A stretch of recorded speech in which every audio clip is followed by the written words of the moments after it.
The topic is, what is your calling? আপোনাৰ calling কি হয়? আজি কলিঙক লৈ চাৰ্চবিলাকত আজি বহুতো কিছুমান ভুল ধাৰণাবিলাক আছে। প্ৰায় সময়ত আমি দেখা পাওঁ, আমি যেতিয়া বাইবেলৰ পৰা কাৰোবাক যেতিয়া আমি কিবা কথা কওঁ, তেতিয়া মানুহে প্ৰায় কয় যে আপোনাৰ যিটো কলিং হয়, হয়তো ঈশ্বৰে আপোনাক পাষ্টাৰ নহ'লে ইভেঞ্জেলিষ্ট প্ৰচাৰক হিচাপে আপোনাক ল'বলৈ বিচাৰে।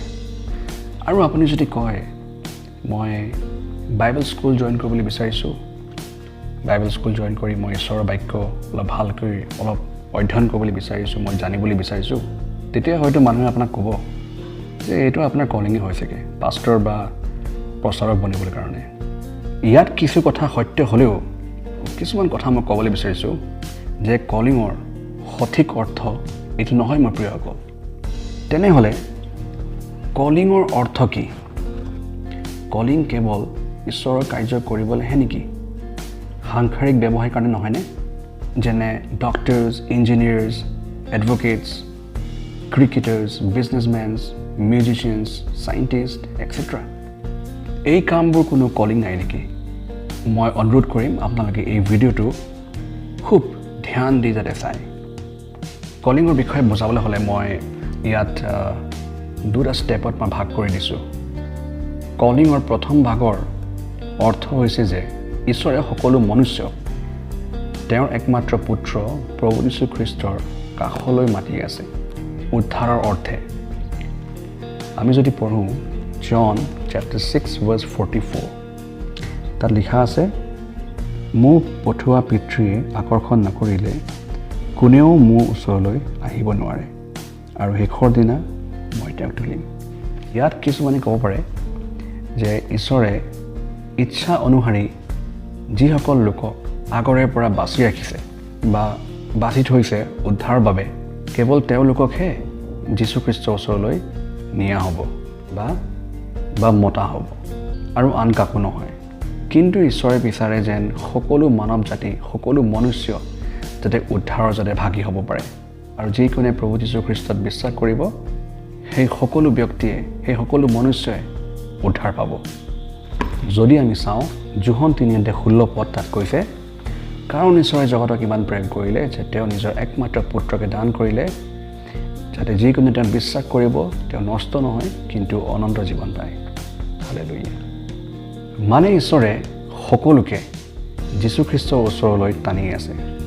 আৰু একেই কথা যীশুখ্ৰীষ্টও ক'লে, যদি আমি চাওঁ যোহন 12:32, জন 12:32 আমি যদি চাওঁ তাত লিখা আছে, আৰু মই পৃথিৱীৰ পৰা উত্তোলিত হ'লে সকলোকে মোৰ ওচৰলৈ আকৰ্ষণ কৰিম। ইয়াৰ অৰ্থ এইটো নহয় যে নিজে নিজে সকলোৱে উদ্ধাৰ পাব, কিন্তু যিসকলে বিশ্বাস কৰিব প্ৰভু যীশুখ্ৰীষ্টত তেওঁলোকৰহে উদ্ধাৰ হ'ব। কিন্তু যীশুৱে সকলোকে নিজৰ ফালে টানি আছে। মানুহে সাধাৰণতে নিজকে নিজে পাপী বুলি স্বীকাৰ নকৰে। তেওঁ যেতিয়া আনৰ লগত যেতিয়া কথা পাতিব, কাৰোবাৰ লগত যেতিয়া কথা পাতিব, তেতিয়া ধেমালিতে কৈ দিব, মই বহুত পাপ কৰিছোঁ। কিন্তু তেওঁ পাপ আৰু পাপৰ বিষয়ে গভীৰভাৱে কেতিয়াও চিন্তা নকৰে। সাংসাৰিক মনুষ্য ঈশ্বৰৰ শত্ৰু হয়, যিমানে তেওঁ নিজক ধাৰ্মিক কিয় নাভাবক, কিন্তু তেওঁৰ মন আৰু বুদ্ধি দুয়ো অন্ধকাৰত আছে। তেওঁ ক'ব, ভুলটোতো চবৰ লগতে হয়, ভুলটো চবেই কৰে, ইয়াতনো কি ডাঙৰ কথা, এইটো কি পাপ নেকি? এইটো পাপ নহয়তো। কিন্তু যীশুৱে সৰুতকৈ সৰু পাপবোৰ বহুত গম্ভীৰভাৱে লয় প্ৰিয়সকল, কাৰণ পাপৰ বেজ মৃত্যু আৰু অনন্ত কালৰ বাবে জুইত জ্বলি থকা। যেনে বাইবেলে শিকায় আমাক, যীশুৱে নিবিচাৰে যাতে কোনো লোক নৰকলৈ যাওক বা জুইত জ্বলক। সেইবাবে তেওঁ আমাক বাৰে বাৰে কৈ থাকে মন পালটোৱা, টু ৰিপেণ্ট।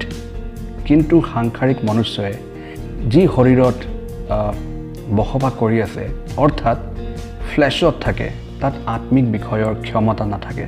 তেওঁ পাপটোও নামানে আৰু স্বৰ্গ নৰক বুলিও একো নামানে, আৰু সেইকাৰণে তেওঁলোকে যীশুখ্ৰীষ্টকো নামানে বা বিশ্বাস নকৰে, আৰু তেওঁলোকে যীশুৰ ফালে তেওঁৰ ওচৰলৈ কাষ নাচাপে। সেইকাৰণে ঈশ্বৰৰ অনুগ্ৰহে তেওঁলোকক যীশুৰ ওচৰলৈ টানি আনে স্বয়ং ঈশ্বৰে। কিন্তু পবিত্ৰ আত্মাই সকলো মনুষ্যক নিৰন্তৰে পাপৰ বিষয়ে কনভিক্ট কৰি থাকে। সকলো মনুষ্যক আৰু যি ব্যক্তিয়ে নিজৰ কনচাইন্স মানে নিজৰ অন্তৰ আত্মাৰ আৱাজ শুনি স্বীকাৰ কৰে, একচেপ্ট কৰি লয় যে তেওঁ জীৱনত বহুত পাপ কৰিলে, তেতিয়া তেওঁ পবিত্ৰ আত্মাৰে পৰিপূৰ্ণ হয়, কনভিক্ট হৈ গৈ থাকে আৰু লাহে লাহে যীশুৰ ফালে টান খাই গৈ থাকে আৰু আগলৈ গৈ তেওঁ নিজৰ মন পৰিৱৰ্তন কৰে, নিজৰ জীৱন সলনি কৰি পেলায় আৰু যীশুক নিজৰ একমাত্ৰ উদ্ধাৰকৰ্তা হিচাপে গ্ৰহণ কৰি লয়।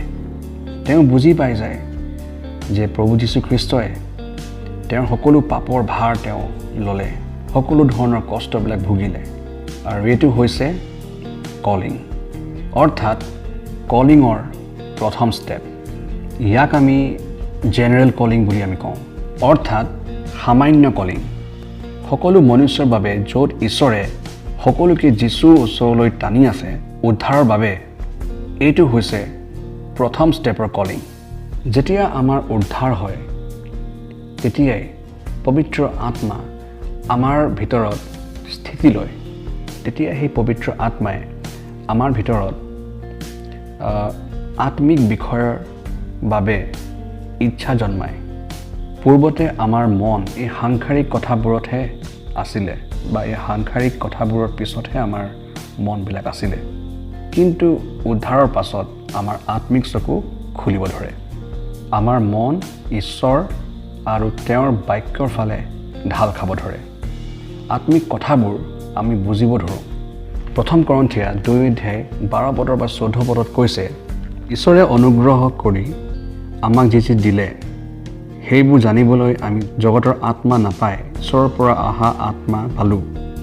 এইবোৰক মানুহৰ জ্ঞানে শিকোৱা বাক্যৰে আমি নকৈ আত্মাই শিকোৱা বাক্যৰে আত্মিক বিষয়ত আত্মিক বাক্য লগাই কওঁ। কিন্তু স্বাভাৱিক মানুহে ঈশ্বৰৰ আত্মা কথা গ্ৰহণ নকৰে। ঈশ্বৰৰ অনন্ত কালৰ কথা কৈ থাকা, আৰে ধন কমোৱা, পইচা কমোৱা, এই জীৱনটো বনোৱা, ইয়াত বেংক বেলেঞ্চ বনোৱা, প্ৰপাৰ্টি বনোৱা, এই মূৰ্খতা কথাবিলাক বাদ দিয়া। মানুহে পাহৰি যায় যে আপুনি যিয়েই কৰি আছে যিকোনো সময়তে আপোনাৰ মৃত্যু হ'ব পাৰে আৰু আপোনাৰ জীৱন শেষ হ'ব পাৰে। শাৰীৰিক মনুষ্যই আত্মিক কথাবোৰক পৰীক্ষা কৰিব নোৱাৰে, তেওঁ বুজি নাপায়। আৰু এতিয়া আমাৰ মনত আত্মিক বিষয়ে বা আত্মিক ইচ্ছাবোৰ জাগি উঠে, কাৰণ আমাৰ ভিতৰত পবিত্ৰ আত্মা আহি গ'ল, যোনে আমাক প্ৰভুৰ বাক্য বুজিবলৈ আৰু যীশুক জানিবলৈ আৰু তেওঁৰ বাক্য পালন কৰিবলৈ আৰু তেওঁ দিয়া নতুন জীৱনত চলিবলৈ মন উদগায়। আৰু তেতিয়া আৰম্ভ হয় কলিঙৰ ছেকেণ্ড ষ্টেপ, আপোনাৰ পৰিচৰ্যা। কলিঙৰ দ্বিতীয় অৰ্থ অৰ্থাৎ আপোনাৰ পৰিচৰ্যাৰ সঠিক অৰ্থ কি? যিসকল লোকৰ উদ্ধাৰ হৈ যায়, মানে চেলভেশ্যন, তেওঁৰ উদ্ধাৰৰ সময়ত পবিত্ৰ আত্মাৰ কিছু দান, কিছু গিফ্ট দিয়া হয়, যাৰ সহায়েৰে তেওঁৰ কলিংটো পূৰ কৰিব পাৰে বা পৰিপূৰ্ণ কৰিব পাৰে, অৰ্থাৎ তেওঁৰ পৰিচৰ্যা পূৰ কৰিব পাৰে। তেনেহ'লে কি হয় এই কলিঙৰ ছেকেণ্ড ষ্টেপ? কলিঙৰ দ্বিতীয় ষ্টেপ হৈছে যিকোনো প্ৰকাৰৰে বা যিকোনো ৰূপত প্ৰভুৰ ৰাজ্য বৃদ্ধি কৰাৰ যোগদান দিয়াত। কেনেকৈ? যিকোনো প্ৰাকৃতিক কৌশলৰে, অৰ্থাৎ নেচাৰেল টেলেণ্টছ আৰু আত্মিক দান যিটো ঈশ্বৰে আমাক দিছে, সেইবোৰৰ ব্যৱহাৰেৰে প্ৰভুৰ অনন্তকালৰ পৰিয়ালটোক, প্ৰভুৰ অনন্তকালৰ যি ৰাজ্যক বৃদ্ধি কৰাত সহায় কৰা, য'ত সকলো খ্ৰীষ্ট বিশ্বাসীবিলাকৰ সহভাগী আছে। এইটো হৈছে কলিঙৰ ছেকেণ্ড ষ্টেপ। ঈশ্বৰৰ ৰাজ্য বৃদ্ধি কৰিবলৈ বাবে এটাই উপায় আছে আৰু সেইটো হৈছে প্ৰচাৰ কৰা। এতিয়া ইয়াত কিছু লোকে আপত্তি কৰিব পাৰে, তেওঁলোকে ক'ব পাৰে যে তাৰমানে সকলো খ্ৰীষ্ট বিশ্বাসীবিলাকে প্ৰচাৰে কৰক, সকলো বিশ্বাসীবিলাক প্ৰচাৰক বনি যাওক বা পাষ্টৰ্ছ বনি যাওক। তেনেহ'লে ইয়াৰ উত্তৰ হৈছে য়েছ, কিন্তু ইয়াৰ অৰ্থ এইটো নহয় যে আপুনি সাংসাৰিক ব্যৱসায় আপুনি কৰিব নালাগে। কলিঙৰ অৰ্থ হৈছে প্ৰভুৰ কাম কৰা, আৰু ঈশ্বৰে কিছুমান লোকক পাষ্টাৰ্ছ, ইভেঞ্জেলিষ্ট, বাইবেল প্ৰিচাৰ, ছানডে স্কুল টিচাৰ, চাৰ্চৰ সেৱক ইত্যাদি কামৰ বাবে মাতে। কিন্তু খ্ৰীষ্টৰ প্ৰচাৰৰ কাম আপুনি আপোনাৰ ব্যৱসায় বা চাকৰি কৰি থাকোঁতেও কৰিব পাৰে। ফৰ এক্সাম্পল, এজন ডক্টৰ, তেওঁ যেতিয়া পেচেণ্টক চায়, তেওঁ যেতিয়া পেচেণ্টক ট্ৰিট কৰে, যেতিয়া পেচেণ্টক মেডিচিন দিয়ে, পেচেণ্টজন যেতিয়া ভাল হৈ যায় আৰু সেই পেচেণ্টজনক দুটা ঈশ্বৰৰ বাক্য যদি কৈ দিয়ে, এইটো কঠিন কাম নহয়। প্ৰভুৱে আপোনাক যিকোনো কাম আপোনাক দিব পাৰে এই সংসাৰখন চলাবলৈ কাৰণে আৰু সমাজখনক ধৰি আগুৱাই নিবৰ কাৰণে অতি প্ৰয়োজন। যেনে আপুনি হোটেলৰ মেনেজাৰ হ'ব পাৰে, হস্পিটেলৰ নাৰ্ছ হ'ব পাৰে, ৱাৰ্ড বয় হ'ব পাৰে, আপোনাৰ দোকান থাকিব পাৰে, আপোনাৰ ফেক্টৰী থাকিব পাৰে, বা আপুনি মেকানিক হ'ব পাৰে, বা আপুনি গৃহিণীও হ'ব পাৰে, হাউচৱাইফ হ'ব পাৰে, বা আপোনাৰ চৰকাৰী চাকৰিও থাকিব পাৰে, হয়তো পুলিচতো আপুনি কাম কৰিব পাৰে, এখন স্কুলৰ টিচাৰ হ'ব পাৰে, প্ৰিন্সিপাল হ'ব পাৰে, একাউণ্টেণ্ট হ'ব পাৰে, বা ক্লাৰ্ক হ'ব পাৰে ইত্যাদি। এই কামবোৰ কৰাৰ লগে লগে নিজৰ কাৰ্যস্থলত থাকি ঈশ্বৰৰ ৰাজ্য আপুনি বৃদ্ধি কৰাত যোগদান দিব পাৰে খ্ৰীষ্টৰ বাক্য প্ৰচাৰ কৰাৰ যোগেদি। এইটোও হ'ব পাৰে ঈশ্বৰে আপোনাক এটা বিশেষ কৌশল আপোনাক দিছে, এটা টেলেণ্ট, এটা স্পেচিয়েল টেলেণ্ট আপোনাক দিব পাৰে। যেনে actor, singer, writer, director, editor বা কেমেৰামেন হ'ব পাৰে, কোৰিঅ'গ্ৰাফাৰ হ'ব পাৰে ইত্যাদি।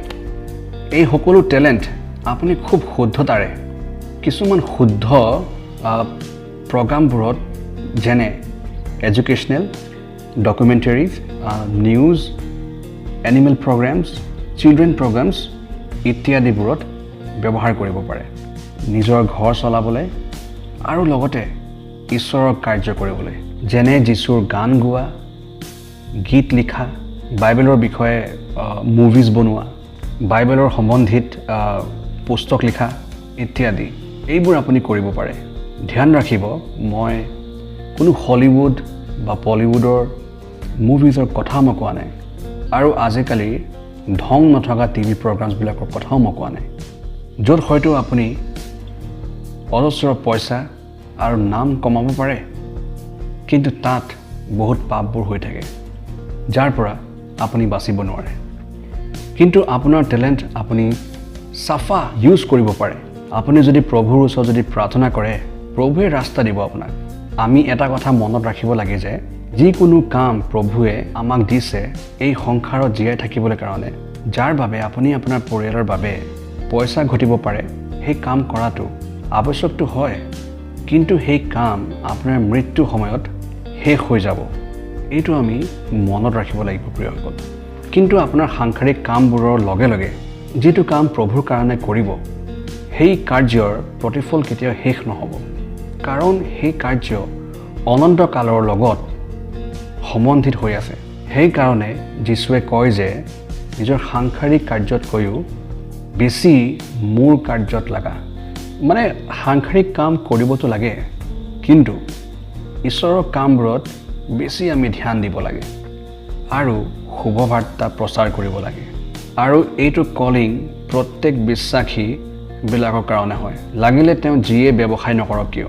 আপোনাক কেৱল ইমানেই কৰিব লাগে যে প্ৰভুৱে য'তে আপোনাক ৰাখিছে তাতে থাকি আপুনি ঈশ্বৰৰ পৰিচৰ্যা আপুনি কৰিব পাৰে, প্ৰভুৰ প্ৰতিনিধি হিচাপে আপুনি কাম কৰিব পাৰে, আৰু যীশুখ্ৰীষ্টৰ পোহৰ আপুনি য'ত থাকে তাৰ চাৰিওফালে আপুনি প্ৰকাশ কৰিব পাৰে। এইটো ভাবিব নালাগে যে প্ৰচাৰ কৰাটো অকল পাষ্টৰৰহে কাম বা ইভেঞ্জেলিষ্টবিলাকৰহে কাম, আমাকতো কেৱল দশম ভাগহে দিব লাগে, টাইটছ এণ্ড অফাৰিং নহয়। হয়তো আপোনাৰ পাষ্টৰে আপোনাৰ অফিচত গৈ প্ৰচাৰ কৰিবলৈ অপৰচুনিটিটো নাপাব পাৰে বা সুযোগ নাপাব পাৰে, সেইকাৰণে আপুনি প্ৰচাৰ কৰাটো অতি প্ৰয়োজন। আমি সকলোৱে প্ৰচাৰ কৰিব লাগে আৰু ঈশ্বৰৰ ৰাজ্য বৃদ্ধি কৰাত সহযোগ দিব লাগে।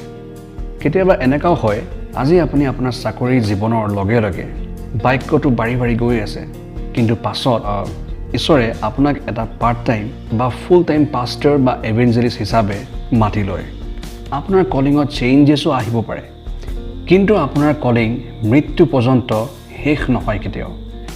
আজি মই যদি আপোনাক সোধোঁ আপুনি আপোনাৰ কলিংটো কিদৰে পূৰ কৰিছে, তেতিয়া আপোনাৰ কি উত্তৰ হ'ব? খ্ৰীষ্টীয় বিশ্বাসী হোৱাৰ পাছতো আপুনি আজি সাংসাৰিক কাম কাজত বা বিজনেছত বা আপোনাৰ চাকৰিত আপুনি হেৰাই আছে নেকি? যদি এনে হয় তেনেহ'লে আপুনি আপোনাৰ কলিং পূৰ কৰা নাই। As a Christian you are not responding to your call. You are just leading a carnal life, physical flesh life. এদিনাখন আপোনাৰ জীৱন সমাপ্ত হৈ যাব আৰু আপুনি যীশুৰ সন্মুখত নিজৰ কলিংটোক লৈ এনচাৰ দি থাকিব লাগিব, উত্তৰ দি থাকিব লাগিব।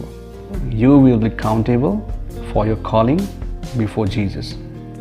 যদি পঢ়োঁ 2 তিমথিয় 1:9 ইয়াত লিখা আছে,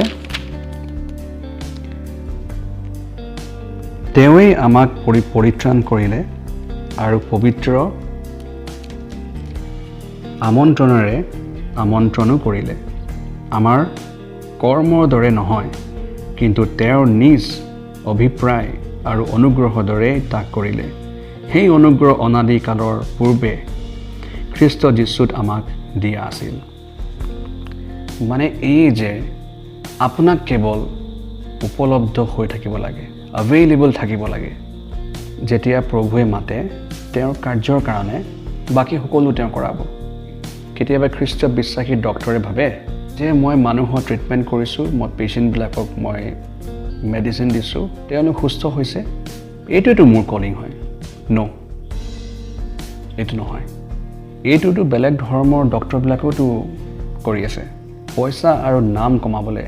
তেনেহ'লে খ্ৰীষ্টীয় বিশ্বাসী ডক্টৰ আৰু আন ধৰ্মৰ ডক্টৰৰ মাজত পাৰ্থক্য কি থাকিলে?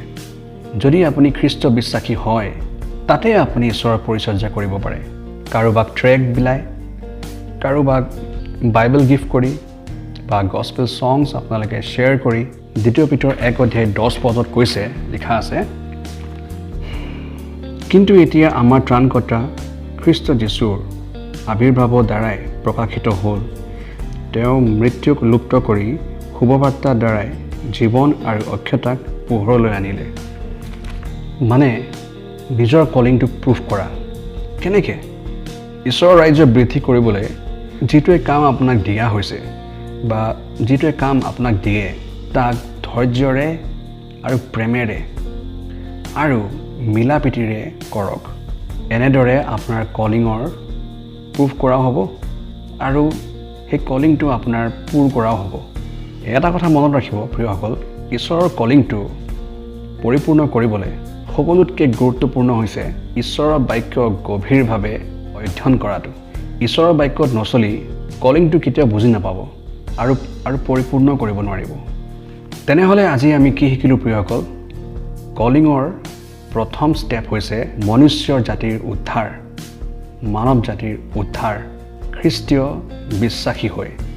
কলিঙৰ ছেকেণ্ড ষ্টেপ হৈছে সকলো খ্ৰীষ্টীয় বিশ্বাসীয়ে নিজৰ কলিংটোক বুজি পায়, চিনি পায় আৰু নিজৰ ক্ষমতা আৰু পবিত্ৰ আত্মাৰ যি গিফ্ট, সেই গিফ্টবোৰৰ সহায়ৰ যোগেদি ঈশ্বৰৰ ৰাজ্য বৃদ্ধি কৰাত নিজৰ যোগদান কৰা। তেনেহ'লে মোৰ অতি মৰমৰ ভাই ভনীবিলাক, মোৰ মৰমৰ প্ৰিয়বোৰ, আজিৰে পৰা আপোনাৰ কলিংটো ভাবিবলৈ আৰম্ভ কৰক। আপোনাৰ কলিংটোৰ বিষয়ে গভীৰভাৱে চিন্তা কৰক আৰু প্ৰাৰ্থনা কৰক। ঈশ্বৰে সকলোকে আশীৰ্বাদ দান কৰক। God bless you all. Amen.